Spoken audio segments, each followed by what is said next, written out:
everybody. Welcome to episode 17 of Positive Reinforcement. It's Wednesday. Guys, it's January 22nd, and I had to send an email to my principal about how hot it is inside of my classroom. Now, believe in global warming, don't believe in global warming, doesn't matter. This conversation has nothing to do with climate change. This conversation has everything to do with turning on the heater in Central California. It doesn't matter if it's January. I mean, I can't even make a comparison here because it is January. Don't turn on the heater. I was sweating so much today.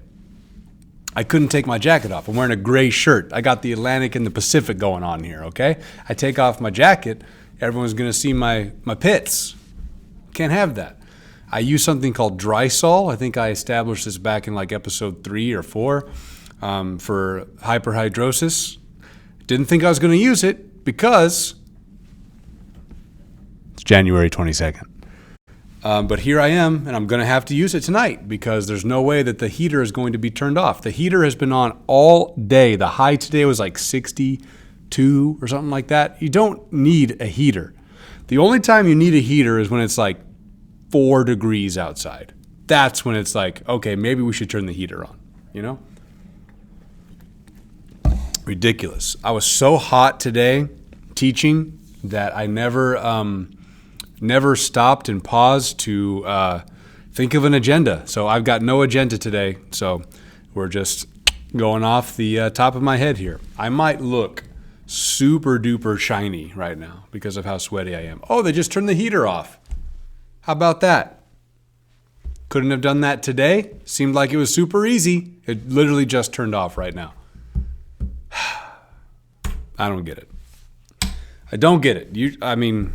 I hate to be the kind of person that's always complaining, you know, like, hey, I'm hot, turn the heater off, or I'm cold, turn the air off, and get me a blanket, a heated blanket. Give me a flannel blanket.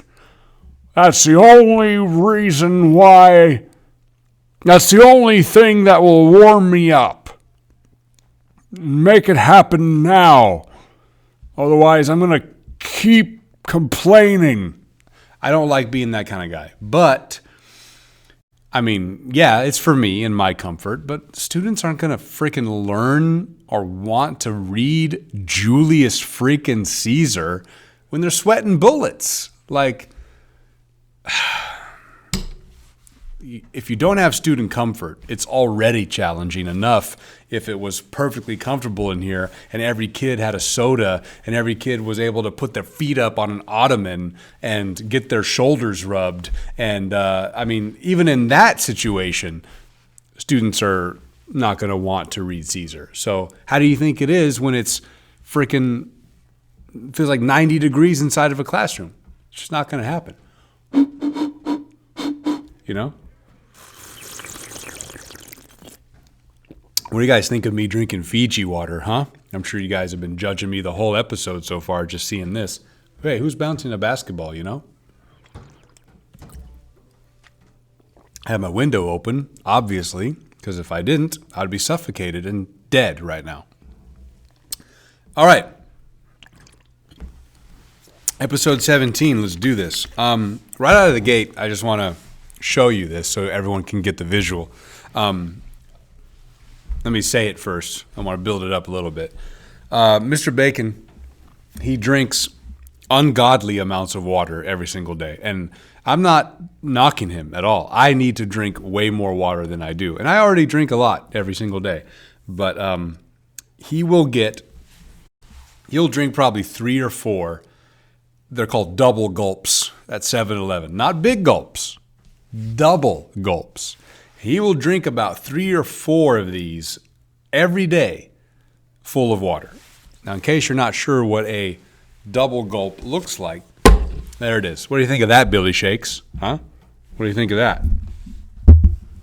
He's stunned. He can't even say anything, So, and here's me right here. Maybe 2 of these a day, which is 500, come on, Fiji, just give me the ounces. Freaking milliliters. Freaking Fiji. The only reason that I got the Fiji water, I don't know if you're familiar with the show The OC, early 2000s on Fox. They would only drink Fiji water. They'd pull it from their refrigerator. And there's just something about the bottle, the way it's shaped and the way it feels is just so alluring. And people, it's water, but also, no. There's differences. When I drink a bottle of Arrowhead versus a bottle of Fiji, I can taste a difference. There's something magical going on here with Fiji water. I don't know what it is, but it's crisp. It's just so good.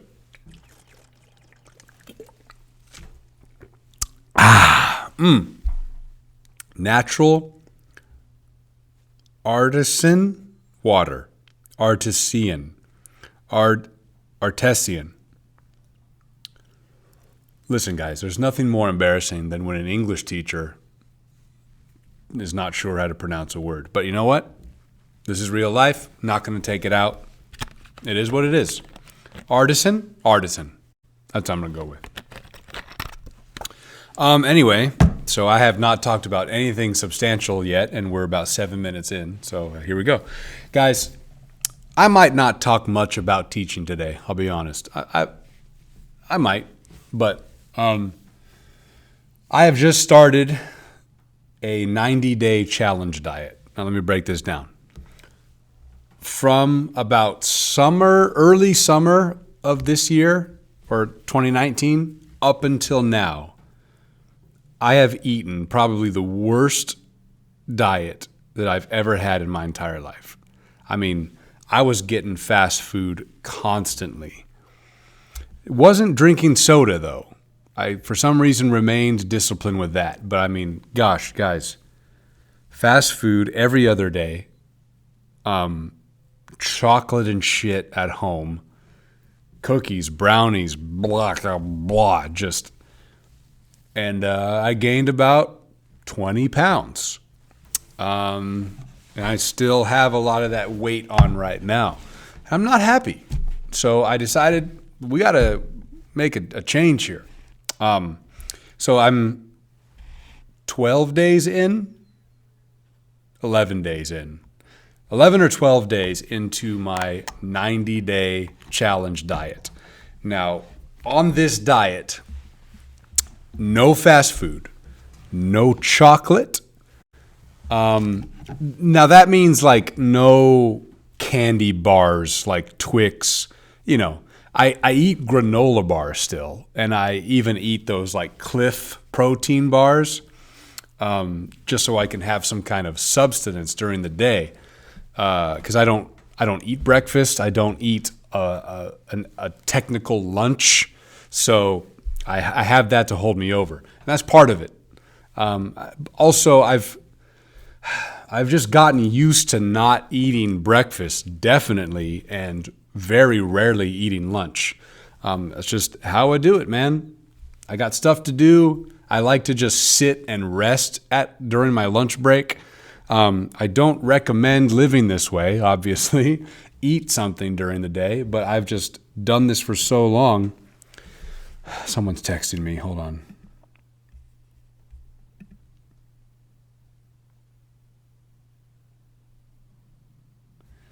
Who is texting me?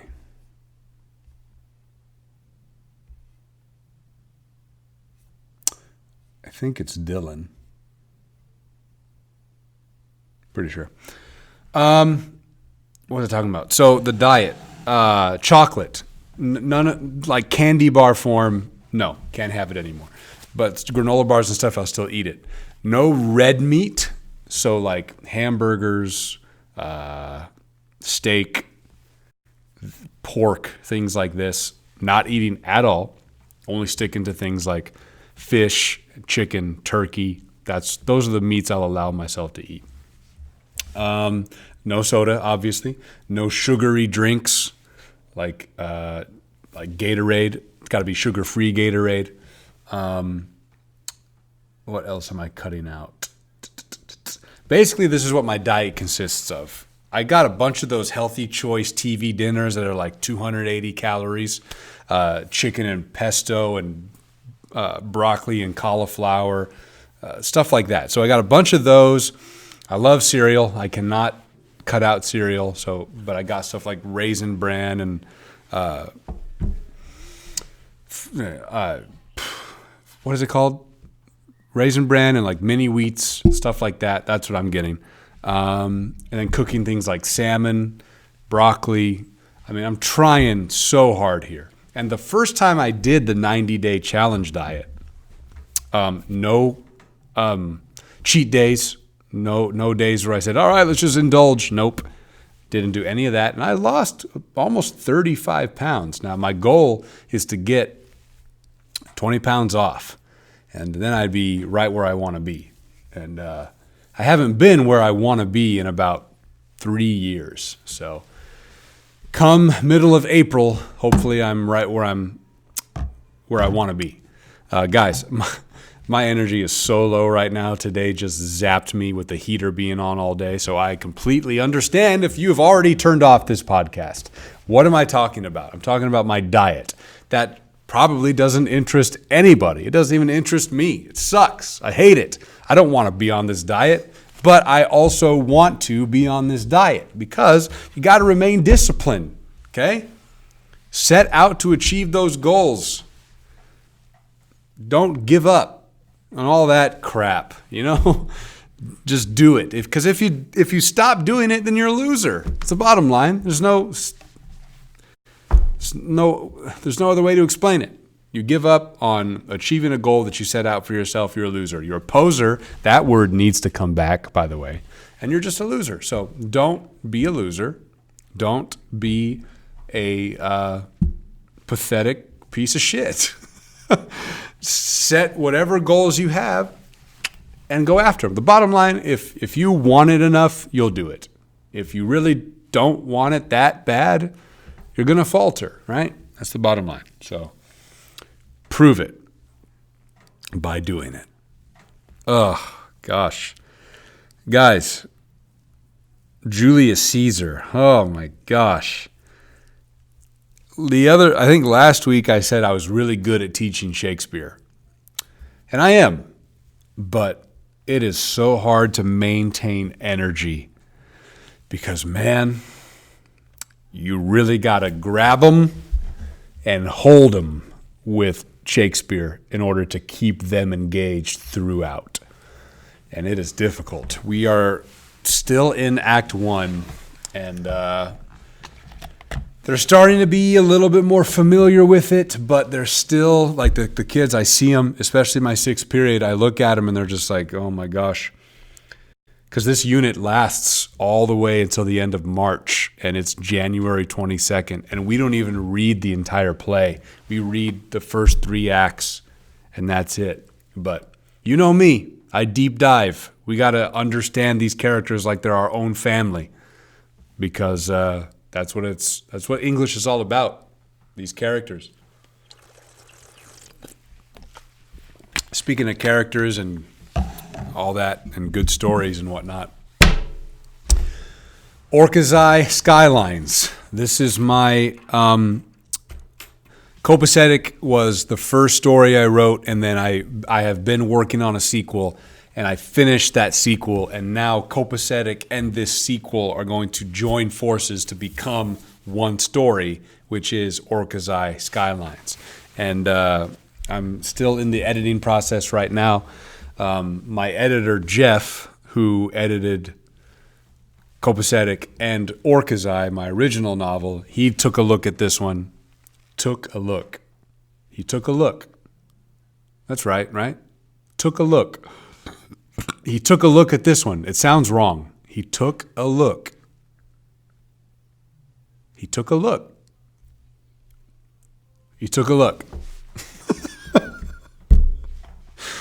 He took a look at this one. He looked at it, okay? He looked at it. He opened up the file, looked at it, and read it, and gave me some notes. And I made those changes. Guys, I am so delirious right now. 15 minutes in. Guys, don't be surprised if this podcast is over at 20 minutes. Not going to lie. I'm so freaking tired. And anyway, he took a look and gave me some notes. And now I've got some ideas to kind of change the formatting, not changing the story itself at all, but how the story's presented. I'm pretty excited. I'm still going to have this out in February, but some new changes are coming. Not going to have it published as soon as I originally planned, but still going to happen in February. But I'm excited, man. Writing is super therapeutic, and one of the most beautiful things about being an English teacher is you inspire kids to write themselves. And, I've had a handful of kids come up to me throughout my years as a teacher saying, you inspired me to write. And that's awesome. And when I hear that, it just makes me want to write even more. So thank you, kids, for inspiring me. Let's take a drink of this Fiji water.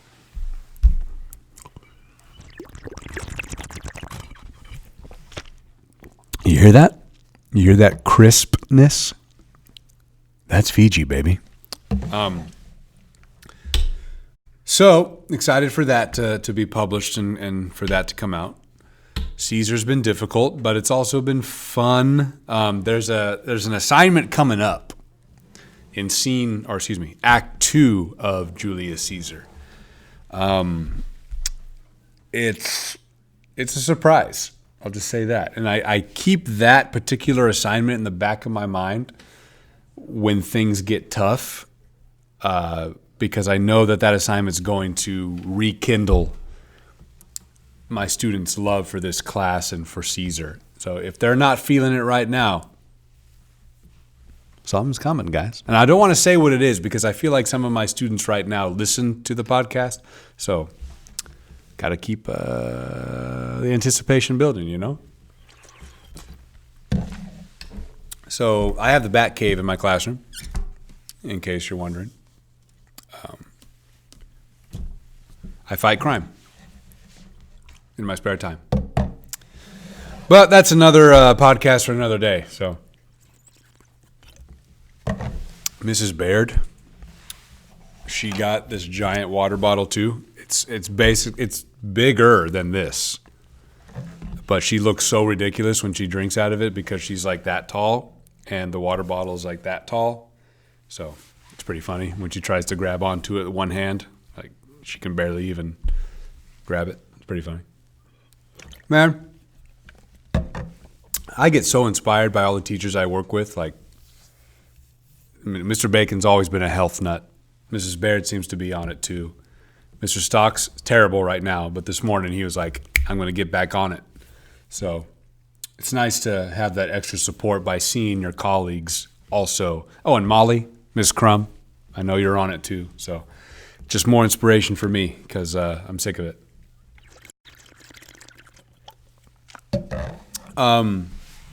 Man, as hot as it was today because of the heater, the sun's been showing a little bit more. I'm getting in that spring vibe, and man, once it's March, like middle of March, that's got to be my favorite time of the school year. There's just something about it, like at that point, you really have a great bond with your students. It's been almost a full school year, and everybody's just comfortable with each other, and we're in the middle of the Lord of the Flies unit, and Lord of the Flies is the best book of all time. So we're reading Lord of the Flies, and things are just grooving, and it's a beautiful thing. I love this job. I love my students. So what is there to complain about besides the heater, obviously? Because I'm going to complain about that all day, every day. Shoot, man. How are you doing? Is anybody listening anymore? Because the last podcast started to get some more attention, but the podcast before that one, it's like you guys just totally forgot who I am. But almost drank out of this. Don't want to drink out of that. I think this is Mr. Bacon's new one, but he keeps these things around for like years at a time. So anyway, what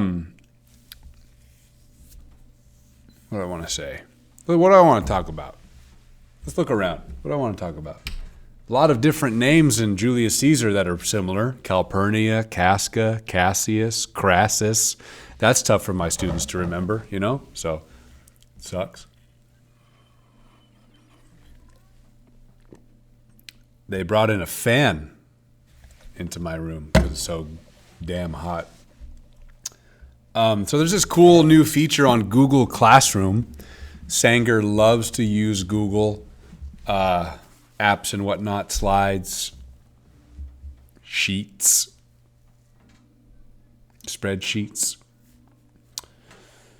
There's a new feature, though, with Google Classroom. If you're not sure what Google Classroom is, it's a great place to post assignments, and every student joins on their iPad or their laptop, and they get digital copies of everything, and that's where they turn in their assignments. It's pretty cool. But there's a new feature where Google is able to detect plagiarism now, so pretty excited about that. We use another website called turnitin.com. My wife is texting me. Can't ignore that. Give me 1 second. We'll be right back.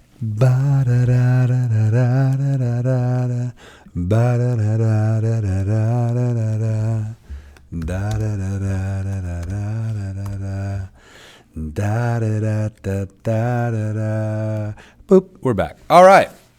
22 minutes in, episode 17. I got to do something special for episode 20. Will I have a special guest? Probably not, because it's my show and no one else's. But I've messed around with the idea of getting a guest. And if I do, I want it to be someone who can teach me something. Someone who can teach us something, So I'll keep messing with it. In the meantime, though, all you get's me, baby. Oh, shit.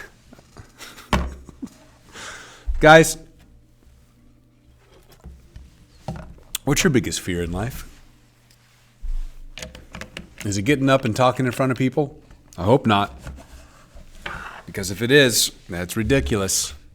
I'm just kidding. It's a very rational fear to have. And I get nervous still coming up in front of these kids and talking sometimes. But my greatest fear ever, and I'm being 100% serious here, it's got to be the ocean. It's a dead-on tie with the ocean and flying in a plane. I have never flown, and I refuse to go anything more than ankle deep into the ocean. The ocean is full of legitimate nightmares. We're talking sharks, we're talking squids, we're talking jellyfish. I mean, we do not belong in the ocean. If we did, we'd have gills. If we belonged in the air, we'd have wings. What do we have, though? Feet. Where do feet belong? On the ground. So that's the only place I'm going to be. Okay? Until I get gills or sprout wings, then I'll think about flying or going in the ocean. But for right now, I'm cool right here, So why am I talking about that? Who knows? I'm about 24 minutes. I'm calling it right there, guys. I apologize for this episode, but I got to be here and make it because this is my life. And my life is today, my life is exhausted and hot and not prepared. Okay? But if you're here listening, if you've come this far, you are a true fan. Oh, you know what? I hit 2,000 subscribers. That's something to talk about. That's something to celebrate. This time last year, I was at about 600. Now I'm at 2,000. So apparently I'm doing something right. My Lord of the Flies videos are just killing it. Too bad I can't get paid for it because it's not educational enough. What do you think about that, Billy Shakes? Right? Tell me about it. So stupid. But getting the recognition and getting the followers is really cool. And I hope you're learning a thing or two, or you just have fun listening, or you just, it's all good. I love it. So anyway, I'm done.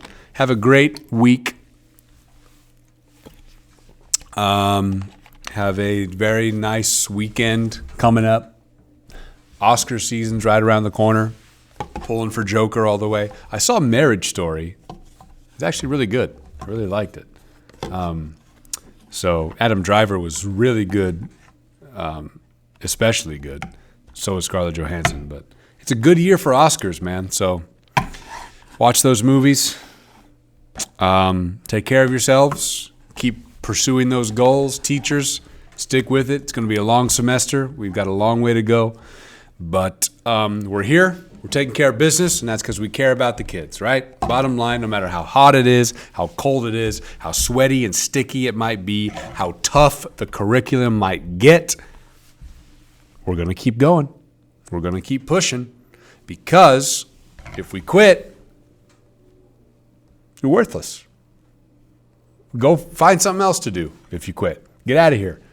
This field, this career, we don't accept quits. We don't accept quitters is what I meant to say. All right, I'm done talking. Good night. Goodbye. Have a safe trip home. If you're driving and listening, I'm done. Goodbye, and enjoy Fiji water, because there's nothing better. All right. See ya.